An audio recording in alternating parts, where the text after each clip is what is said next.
celebrating 40 seasons on the air. Farm Week is a production of Mississippi State University Extension.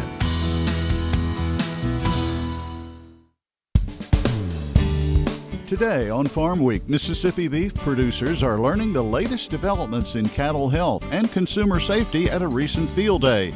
We'll hoof it on over to hear what they learned. If you're the owner of a historic home, we'll take you to a workshop that'll show you how to increase the agritourism at your property by improving the landscape and gardens. Plus, learn how to cool down by drinking up. We'll tell you how to escape the heat with a healthy and tasty frozen treat. Hear what fruits and veggies you can use to turn your freezer into a smoothie smorgasbord. And farms change a lot in 20 years. Learn what this ranch was doing 2 decades ago and how it has allowed the current owners to be successful with cattle. Farm Week starts right now.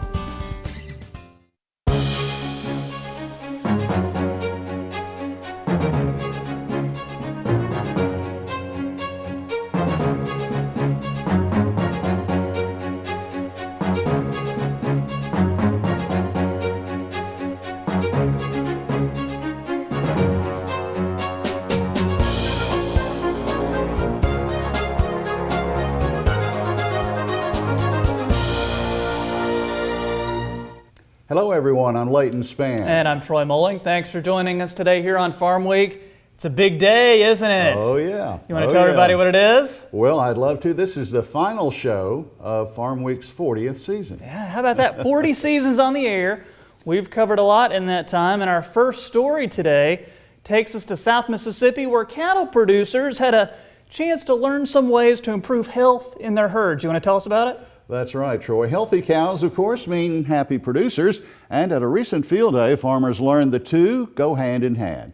Cattle producers left the event with practical information they can implement immediately on their operations. Farm Week's Jonathan Parrish reports from Raymond, Mississippi. It was show and tell time for extension and research personnel at the Brown Loam Branch Experiment Station.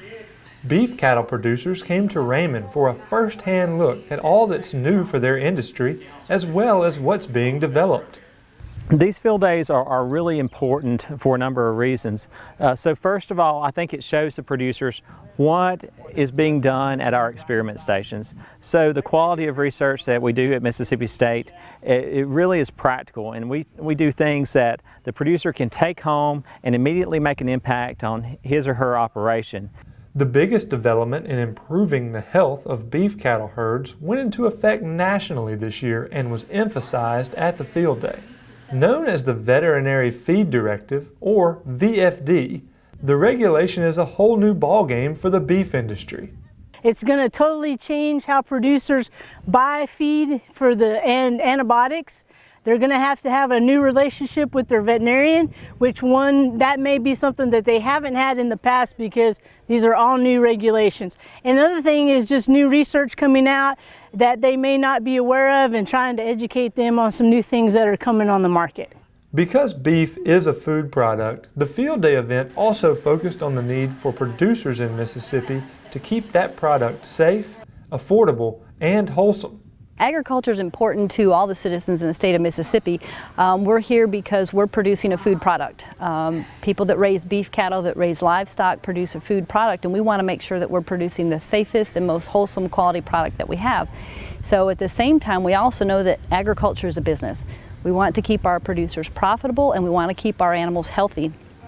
The Beef Cattle Herd Health Field Day also provided farmers with updates on rotational grazing and the market outlook for cattle this year. The event was a joint effort of MSU and Alcorn Extension, Memphis, and Hines Community College. From the Brown Loam Branch Experiment Station, I'm Jonathan Parrish, reporting. As the weather gets hotter, we're all looking for a way to cool off. Well, the Food Factor has an idea. In this week's episode, MSU Extension's Natasha Haynes tells us how to have a cool and healthy summer treat.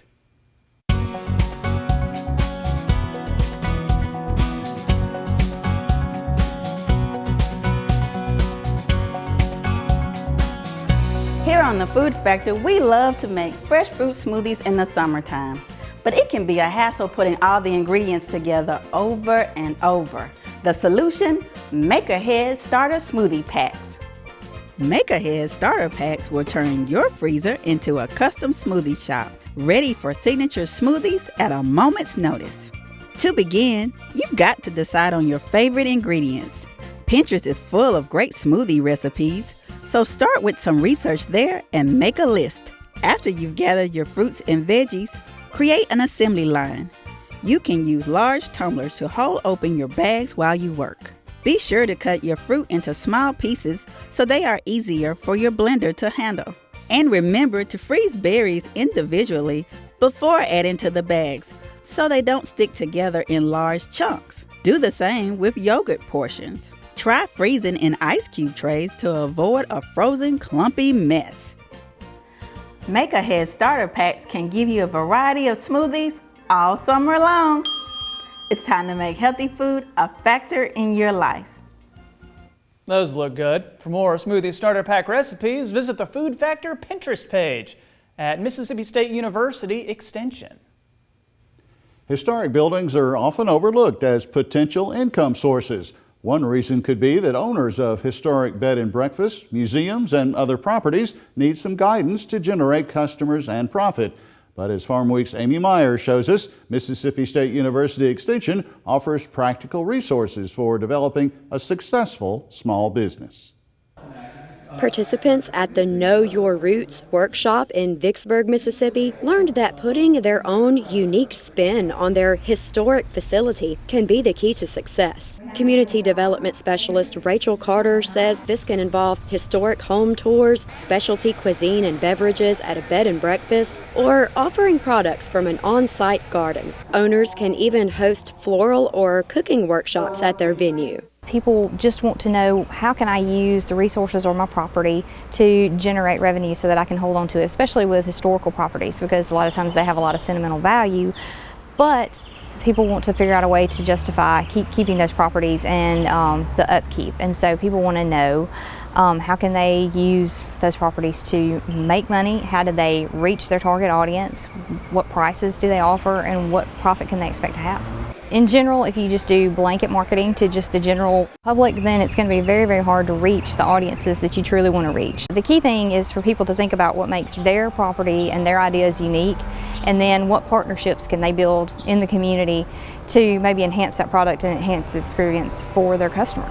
We need to look around us and see what it is that we value in our communities, and then share that with others and build ourselves up, and not focus on the negatives and the shortcomings of our communities, but really focus on our strengths and what really we can offer both our fellow citizens as well as visitors to our area. Sometimes it's your architecture, sometimes it's your arts district, sometimes it's your antiques, sometimes it's the river itself, like here in Vicksburg, that brings people, as well as the history. Capitalizing on original historic buildings can greatly improve a town's economy without investing in new infrastructure. Rachel Carter encourages all small businesses to take advantage of Mississippi State University Extension's Connect Mississippi site at connectmississippi.org/tourism technology. I'm Amy Myers reporting. All the macho gardeners out there probably don't want to carry a purse, but what about growing purslane? It's a colorful plant that actually thrives in the heat and drought conditions of Mississippi summers.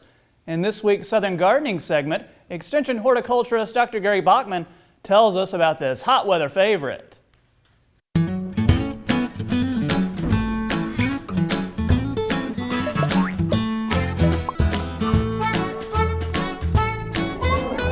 I read once that many flowering plants we use in our landscapes were once mere weeds found on the side of the road. Purslane is one of those plants that has been of interest to me and has long been regarded by many as a weed, but it can be a nice addition to your landscape. This plant has summer-loving qualities that make the improved selections perfect for many places in your gardens. Purslane is popular because it thrives in our high summer temperatures. Need a good ground cover? Many selections form a dense mat of drought-resistant color. This selection is called Cupcake Cherry Baby and is covered with large cherry red flowers all summer. This yellow pizzazz and tangerine pizzazz have a spreading habit, providing a carpet of succulent foliage and bright colors. Purslane Fairy Tale Cinderella is covered with 1-inch yellow petaled flowers with pinkish orange puffball centers. But don't limit your use of purslane just to open beds. It does great in small patches as well. This pink purslane brightens the pocket planting of chartreuse creeping jenny and bloody sorrel, growing underneath this tropical sago palm. And finally, because it sprawls and spreads so well, don't be afraid to try purslane in hanging baskets too. Purslane is a tough summer plant for our Mississippi heat that has become a flowering favorite of mine. I'm horticulturist Gary Bachman, and I'll see you next time on Southern Gardening. So purslane looks pretty good in a garden, doesn't it? It does, purslane. Well, how about trying it on the dinner table too? We've posted on the Farmweek Facebook page, head on over there, an article about purslane's dietary properties. Pretty cool, huh? Dietary properties, Yeah. sounds interesting. Oh yeah, I know something else that sounds interesting though. The markets with Layton coming at us right now. That's right, and some agriculture groups are not exactly thrilled about the president's decision to roll back some of the Obama policies towards Cuba. Also ahead this week in the markets, a shipment of U.S. beef is on the way to China. Hogs may have hit their peak prices for the year, and a lot of weather premium is built into the soybean market. President Trump's decision to put new restrictions on U.S. business with Cuba is drawing criticism from those who represent agriculture. For example, Arkansas Congressman Rick Crawford calls the move a missed opportunity for rural America. USA rice officials say we're returning to policies that harmed American farmers, while American Farm Bureau says the action will limit our ag export opportunities. Well, for the first time in almost 14 years, U.S. beef was shipped to China June 14th. The trade agreement requires that cattle be traceable back to the farm, and that may limit short-term impact. The optimism about the China deal kind of simmered down this week because of the lineage factor. Isn't the majority of our product, but we have the product for that, and that's okay. But we don't have very much product, very little amount of our product that we have that we can trace back from day one.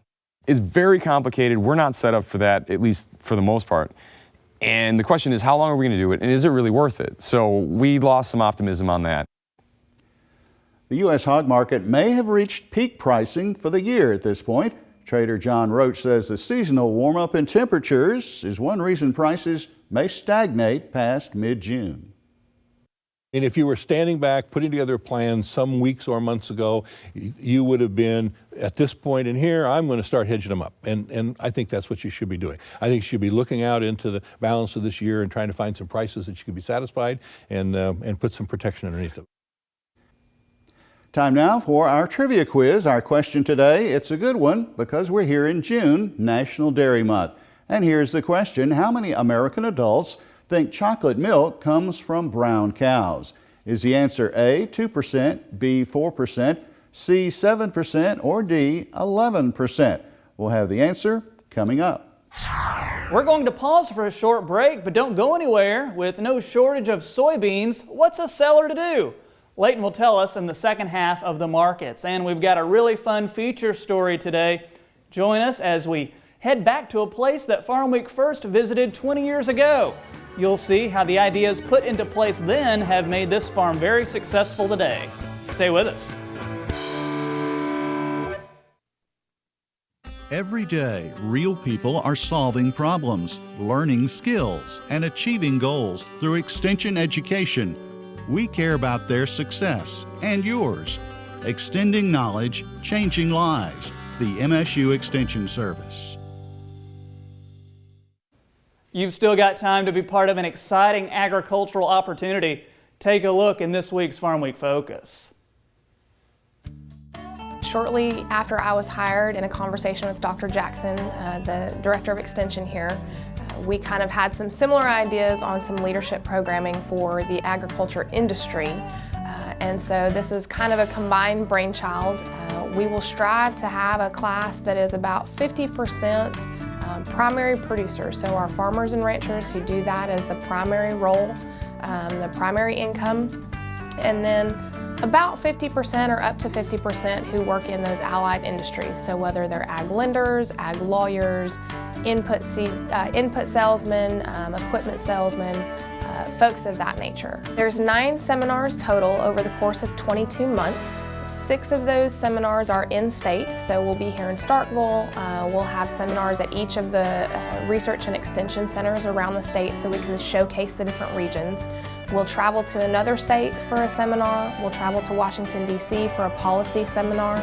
And then we'll have our international trip. First class, we're striving to identify 10 to 12 participants. We hope to grow classes from there, but as the inaugural class, we hope to keep it relatively small so we get some really good feedback as we go through. Applications are open, and all of the information, including the application, can be found on the Extension website, extension.ms-state/TCALP. Well, we're only about a week away now from the potentially market-moving U.S. acreage report. That will come out from USDA. In the meantime, this month's supply-demand report for corn and soybeans didn't draw much attention. Brian Williams joins me on set. Well, let's start with corn and update supply and use projections. Well, there wasn't any major changes in this new report. Just running through the numbers, corn's projected at just over 14 billion bushels. That's about a little over a billion bushels less than a year ago, but unchanged from last month. Yields are projected at just over 170 bushels per acre. Ethanol use is up 50 million bushels. Exports are down 350 million bushels, and feed use is down 75 million bushels from a year ago.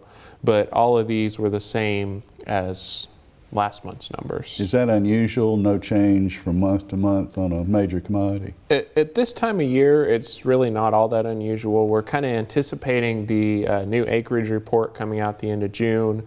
And then as far as the crops, they're just getting in the ground and just getting up and growing. So there's a whole lot that can happen between now and the end of the season. And so this is the time of year they're hesitant to make any major changes. So let's shift to soybeans. What about stocks and demand there? So similar story with soybeans. The big major change in soybeans was a change in old crop ending stocks that was bumped up by about 15 million bushels. That left the beginning stocks for this year up 15 million bushels. And that was just because of a reduction in the soybean crush from last year's numbers. So you think we're looking at kind of a volatile market here in the short term as far as soybeans? I would say we are. The soybean markets have actually been bumped up a little bit over the last few weeks, but a big picture, this is kind of the time of year where there's a lot of weather premium being built into the market. We really don't know if we're going to have a drought, whether we're going to have a wet year, a hot, cool summer. We really just don't know, and so that gets built into the market in the form of a weather premium. And final question quickly, there seems to be some commentary that the funds are getting a little more bullish maybe on row crops. Do you see that? I think in general, yes. The big exception to that being cotton. We saw cotton take a little bit of a tumble over the last few days. Might be hard for that to recover, but soybeans have been on an uptrend. Corn took a little bit of a hit, but I think with these weather premiums being built in, both corn and soybeans probably have some upside, at least right now. Meanwhile, like Brian Williams, analyst John Roach also believes soybeans may have some upside. In the meantime, he notes there's no global shortage of them right now, so he's not being an aggressive seller, but he is waiting for an improvement in prices. We just harvested the biggest crop in South America they've ever harvested, bar none, after us harvesting the biggest crop of beans we've ever harvested, bar none, last fall. And so here we are with all those supplies, and we just made the harvest lows in Brazil, and now we've started to rise a little bit. You know, we're just up a little off of the lows. And so I'm a willing seller on beans, but I'm not an aggressive seller here, and I think we still have some opportunity. Back to the trivia quiz now to wrap things up here in the markets. According to an online survey by the Innovation Center of U.S. Dairy, 7% of all American adults, 7% believe chocolate milk comes from brown cows. The correct answer is C.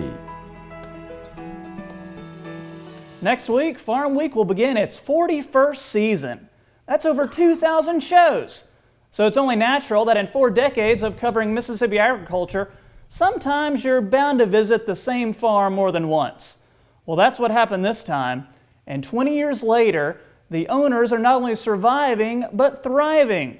Here's the story of one South Mississippi cattle ranch that's been able to remain successful by changing with the times and keeping it all in the family. Leighton Spann and I had originally been invited to Rogers Bar HR Ranch to cover a different assignment. But as we were approaching the gates, he said to me, "You know, I think I've been here before, like 20 years ago." It was in the summer of 1997 that Farmweek was last here.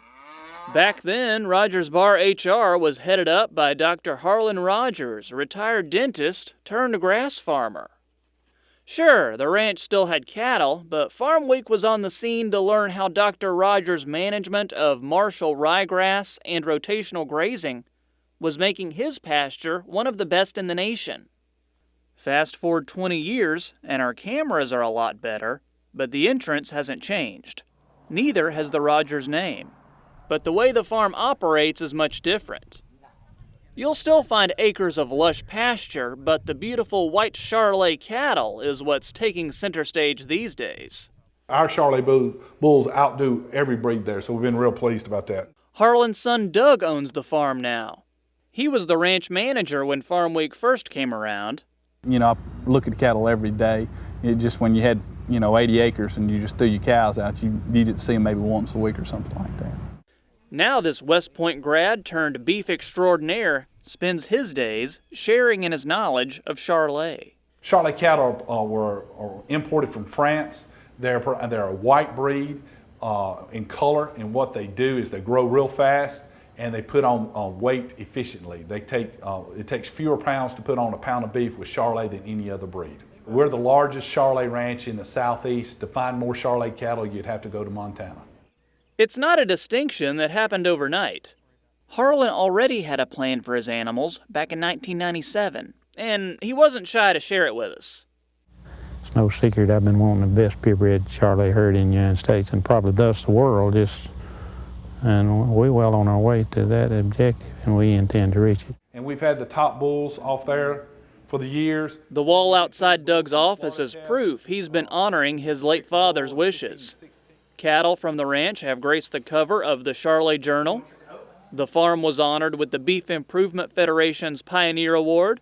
Harlan and his wife Dorothy Ann were even inducted into the American International Charolais Association Hall of Fame. What's really special about this operation is how the family's involved in it so closely, and how they've diversified their family's operations so they can take advantage of all of the ups and downs in the markets and have an opportunity to have a sustainable long-term business. It's a great representative of Mississippi agriculture and Mississippi animal agriculture. I think the most important thing is feed efficiency. Is get the pounds on with less feed. When they ship them to the feedlots, or less input costs. That's the thing that's going to save this industry, is less input costs. Low-cost producers always survive. Another thing that sets the Rogers farm apart is its longevity. Doug's grandfather started the ranch in the 1920s with 5 cows and 15 acres. Roughly 90 years and 2,500 acres later, a 5th generation is helping to ensure there's no slowing down.